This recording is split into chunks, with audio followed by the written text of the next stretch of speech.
Good evening दोस्तों, मेरे प्यारे दोस्तों। Welcomes to stock market institute and here we will be describe about कि हमको क्या करना है क्या नहीं करना है। चलिए कल का मार्केट को थोड़ा सा स्टडी करते हैं। ये है आपके पास निफ्टी का चार्ट है और अभी निफ्टी का जो वैल्यू है अभी चल रहा है 24,430 के आसपास चल रहा है। 24,430 के आसपास चल रहा है। ठीक है। और मैं देखना चाहता हूँ कि निफ्टी का जो डिमांड एंड सप्लाई, क्योंकि बेसिकली दोस्तों मैं जो काम करता हूँ वो हमेशा के लिए डिमांड और सप्लाई के ऊपर ही काम करता हूँ। एंड हमको देखना पड़ेगा अभी कि निफ्टी का मंथली का जोन क्या है। आप अगर ध्यान से देखोगी कि निफ्टी यहाँ से गया था, यहाँ से बाउंस बैक किया, पुल बैक किया और यहाँ से जा रहा है। तो कोई ना कोई ये तो यहाँ पर डिमांड जोन है और उसी डिमांड जोन से निफ्टी जा रहा है। ठीक है। तो हायर टाइम फ्रेम में अभी निफ्टी बुलिश है, ये तो बिल्कुल बात सही है। हायर टाइम फ्रेम में निफ्टी अभी बुलिश है। अगर हम वीकली टाइम फ्रेम को जा रहे हैं तो वीकली टाइम फ्रेम का हमको देखना पड़ता है कि यहाँ पर एक सप्लाई जोन है, क्योंकि अगर हमारा जो यहाँ पर एक सप्लाई जोन है, मैं इसलिए देख रहा हूँ क्योंकि हायर टाइम फ्रेम का अगर जोन को हमको क्लियर मिल जाएगा तो हमको एक स्ट्रक्चर आइडिया मिल जाएगा कि किस तरीके से हम उसके ऊपर प्लानिंग कर सकते हैं, आगे जाकर क्या क्या प्लानिंग कर सकते हैं। ठीक है। ये निफ्टी एक वीकली सप्लाई जोन के अंदर ऑलरेडी टेस्टेड था। देखो मार्केट क्या कर रहा है, यहाँ पर से जब गिरना शुरू किया तो फिर से सप्लाई जोन के पास एंटर करके फिर से गिरा, अभी सप्लाई जोन के आसपास ही भटक रहा है। तो मार्केट अभी क्या कर सकता है, थोड़ा सा और लोअर टाइम फ्रेम को हमें करेंगे। एक मार्केट को एक व्यू देखेंगे कि हायर टाइम फ्रेम से लोअर टाइम फ्रेम जो हमारा टॉप डाउन अप्रोच है, टॉप डाउन अप्रोच को हम किस तरीके से डील करें उसको थोड़ा सा देखेंगे। अगर डेली टाइम फ्रेम में आप बात करेंगे तो डेली टाइम फ्रेम में एक अच्छा सा बुलिश कैंडल देखने के लिए मिलता है। यहाँ पर एक बुलिश कैंडल देखने के लिए मिलता है डेली टाइम फ्रेम में। तो डेली टाइम फ्रेम में एक बुलिश कैंडल देखने के लिए मिलता है। लेकिन अगर हम देखेंगे डेली का एक सप्लाई जोन यहाँ पर भी है, इसको भी मार्क कर सकते हैं हम। ये हो गया उसका बॉडी और ये हो गया वीक, तो ये हो गया डेली का सप्लाई जोन। ठीक है। तो क्या है, डेली का सप्लाई जोन को क्लिक किया, फिर से मार्केट ने क्या किया, यहाँ पर डेली का सप्लाई जोन को टॉस किया, फिर से नीचे आया और अभी डेली का सप्लाई जोन को पूरी तरह से ख़त्म कर दिया है। अगर 125 मिनट के मैं जा रहा हूँ तो 125 मिनट के सप्लाई जोन यहाँ पर कुछ नहीं है। हाँ, ये अगर है तो 125 का ये स्ट्रॉन्ग सप्लाई जोन आप मान सकते हैं, क्योंकि यहाँ से मार्केट को एक बहुत बड़ा गिरावट देखने के लिए मिला था। तो हमारा जो सप्लाई जोन का नंबर है 24,534 से भी लेकर 593 तक। तो हमारा प्लानिंग ये रहेगा, अगर मार्केट इस जोन के आसपास आता है, ठीक है, और इस जोन के आसपास आने के बाद एक रिवर्सल साइन देता है। कौन सा जोन बेटा, मैं लिख देता हूँ। अगर इस जोन के आसपास आने के बाद एक रिवर्सल साइन देता है, ये होता है एक 125 मिनट का सप्लाई जोन। ठीक है। और यहाँ पर 24,540 से लेकर 24,590 तक है।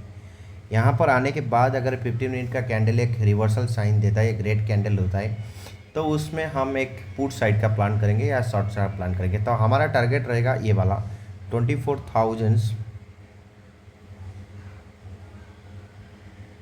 यहाँ तक टारगेट रहेगा। लेकिन अगर मार्केट नीचे आता है तो हम ये कर सकते हैं कि हम वेट करेंगे 24,300 के आसपास। यहाँ पर एक 125 मिनट का एक अच्छा खासा डिमांड जोन बना है और लेगआउट कैंडल तो अच्छा है। तो यहाँ पर हम वेट कर सकते हैं कि 125 मिनट का एक डिमांड जोन है और इस डिमांड जोन को मार्केट को वेट करना पड़ेगा। ये तो हो गया हमारा एक रफली आइडिया। लेकिन क्या है ना, हम अगर ऑप्शन बायर है तो ऑप्शन बायर रहने से हमको प्रीमियम का वैल्यू जो प्राइस होता है ना, वो जो वैल्यू प्राइस हमेशा के लिए कम मिलना चाहिए। मतलब कि जो वैल्यू प्राइस होता है वो सबसे कम प्राइस में मिलना चाहिए। तो अभी क्या है 24,423 है। तो हम देखेंगे तो मार्केट अगर 24,500 एक राउंड फिगर है, उसको अगर ब्रेक करना है तो मार्केट को गैप अप करना पड़ेगा। अदरवाइज़ मार्केट अगर फ्लैट ओपन होता है तो वहाँ से करेक्शन आने का संभावना है। तो मैं ये कहना चाहता हूँ कि 2 स्ट्राइक प्राइस मैं यूज़ करता हूँ, अभी लगाने के लिए कोशिश करता हूँ। एक होता है 24,500 का निफ्टी, 24,500 का CE। ओके, इसको ऐड करता हूँ। 24,500 का CE और एक है 24,400 का PE। इसको मैं ऐड करना चाहता हूँ। एक सेकंड रुको।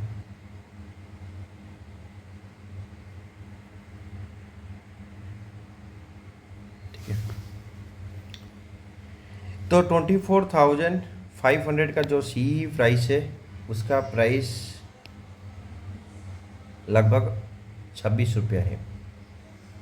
तो मार्केट अगर गैप अप ओपन होता है और मार्केट गैप अप ओपन होने के बाद मार्केट एक यहाँ से इधर मूवमेंट करता है, तो ये जो प्राइस हमको देखने के लिए मिलता है, ये जो प्राइस है ये वैल्यू प्राइस है। देखो ये प्राइस था एक वैल्यू प्राइस, ठीक है, ये वैल्यू प्राइस था। मार्केट गया उधर से इधर आकर फिर से गया, तो यहाँ पर एक फिर से एक डिमांड जोन बन गया है। तो हमको क्या करना है, सेलर के हिसाब से सोचना पड़ेगा बेटा। सेलर के हिसाब से मतलब सेलर क्या करना चाहते हैं। सेलर हमेशा हाई प्राइस में सेल करेंगे और लोअर प्राइस में बाय करेंगे, ठीक है। तो हमको क्या करना पड़ेगा, हम सोई करेंगे, लोअर प्राइस में बाय करेंगे, हाई प्राइस में सेल करेंगे। जो सेलर करते हैं हम उसको करते हैं। ऑप्शन बायर अगर ऑप्शन सेलर के अपोजिट में काम करेगा तो हमेशा के लिए लॉस होगा। तो हमको ऑप्शन सेलर के हिसाब से सोचना पड़ेगा, ऑप्शन सेलर किस तरीके से काम करता है, ठीक है।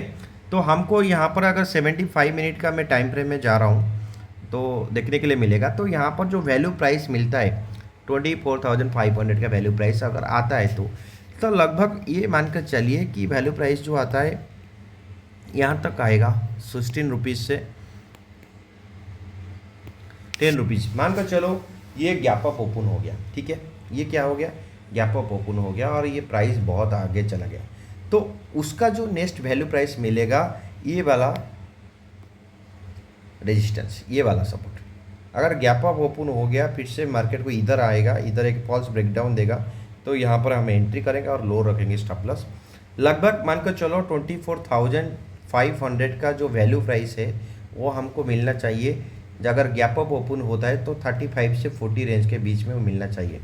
अगर गैप अप नहीं ओपन होता है तो 0-0 ट्रेड बन सकता है। जब मार्केट अगर यहाँ से इधर उधर का रह गया तो 10 से 15 रुपये का प्राइस है वो एक वैल्यू प्राइस बना जाता है, ठीक है। 10 से 15 रुपये का जो प्राइस है वो एक वैल्यू प्राइस माना जाएगा। अगर हम 24,400 का PE देखेंगे तो 24,400 का PE कितना प्राइस आता है देखते हैं।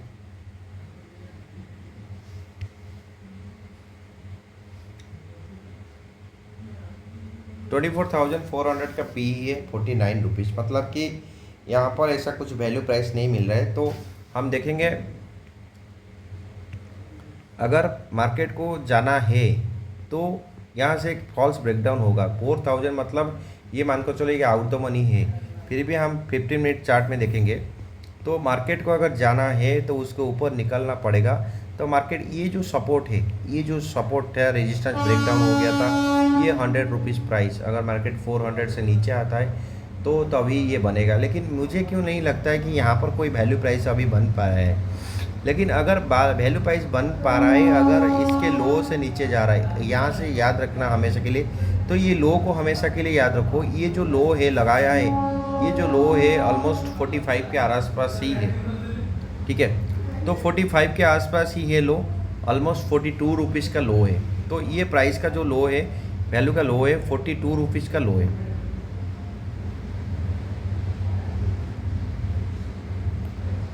42 रुपीज़ का लो है, ठीक है। आपको क्या करना है, तो फिबोनाची लगाना है। फिबोनाची में क्या करेंगे, फिबोनाची अगर देखेंगे तो फिबोनाची रिट्रेसमेंट में अगर 1 मिनट में चार्ट में जाता हूँ, अगर मैं 1 मिनट चार्ट में जाता हूँ तो फिबोनाची देखेंगे तो हमको पता चल जाएगा कि हमको क्या करना है क्या नहीं करना है। अगर यहाँ से फिबोनाची में अप से डाउन से देखता हूँ तो ऑलमोस्ट 1.618 का जो लेवल आता है वो 35 के आसपास आता है, 35.5 रुपीज़ के आसपास आता है। तो 4,000 का जो हमको पी देखने मिलेगा। अगर डाउन साइड कभी आता है, मार्केट गैप अप होने के बाद कोई डाउन साइड आता है तो ये प्रीमियम बहुत जल्दी डिक्रीज होगा, क्योंकि कल एक्सपायरी है। तो आपको क्या रखना पड़ेगा, एक तो होता है इसका थोड़ा सा सेटिंग में चेंज कर लेता हूँ, इसका सेटिंग में थोड़ा सा बदलाव होना चाहिए। तो क्या बदलाव करेंगे देख लेते हैं, बस 2.0 कर लेते हैं, ठीक है। हाँ, अभी 26 के पास भी एक लाइन आता है, मुझे लगता है कि अगर मार्केट 4,000 का है, ये एक लेवल बन सकता है। यहाँ से मार्केट को एक मैथमेटिकल हिसाब से ऊपर जाना पड़ेगा, ठीक है। ये 26 से लेकर 35 तक एक मूवमेंट होता है। तो यहाँ से आपको देखना पड़ेगा, अगर यहाँ से कोई फॉल्स ब्रेकडाउन आता है और फॉल्स ब्रेकडाउन आने के बाद यहाँ से कोई ब्रेकआउट आता है, फॉल्स ब्रेकडाउन आने के बाद मूवमेंट डाउन आता है, कंटिन्यूस पाथ मूवमेंट करता है, तो यहाँ से हम एंट्री करेंगे और स्टॉप लॉस लगेंगे। लो बहुत छोटा सा स्टॉप लॉस है भाई, जो वैल्यू प्राइस है वो उसको समझना पड़ेगा, क्योंकि वैल्यू प्राइस के हिसाब से अगर समझेंगे नहीं तो मार्केट में सर्वाइव करना मुश्किल हो जाएगा। तो दोनों प्राइस को आप ध्यान से रखो, एक 24,500 का सी प्राइस और 24,400 का पी, ये दोनों प्राइस आपको ध्यान में रखना पड़ेगा, ठीक है। तो चलते हैं, कल देखते हैं नेक्स्ट में क्या होता है। मैं ट्यूसडे है, कल डिस्कस करेंगे और आपका जो भी जानकारी है मैं आगे देकर चलाऊँगा, ठीक है। तो thank you so much, like and share and subscribe this channel, YouTube channels, to get more information and to know about the demand and supply in depth. You have to share, subscribe and like this channel. Thank you so much. Thank you. Jai Hind.